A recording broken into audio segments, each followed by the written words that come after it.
we're at the Foodex show, which really for us is a great opportunity to get back in front of customers. I think 2018 was the last time we were here, sadly.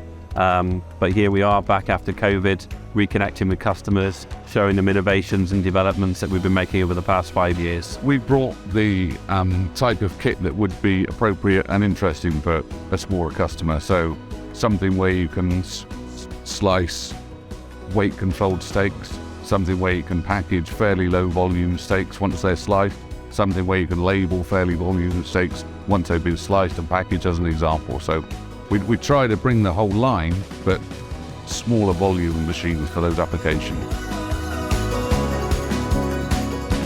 The focus point for MULTIVAC at the moment is trying to help our customers be more efficient. So what does that mean? It means reducing their packaging weight, reducing their packaging waste, making sure their packaging's recyclable, making sure that the parameters that they operate to, so fixed weight, is as close as possible, making sure we do it with as fewer people as possible.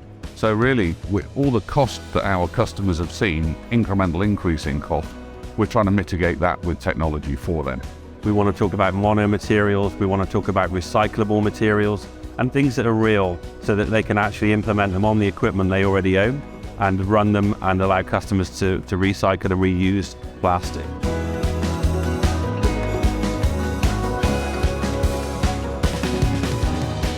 My favorite piece of kit, and this will get me in trouble with some of the business units because we have multiple business units, but for me it's a TBI.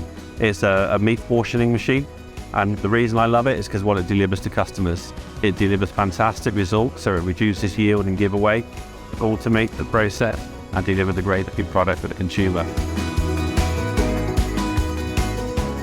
So we've got lots going on. Obviously this is great to be doing Foodex right now.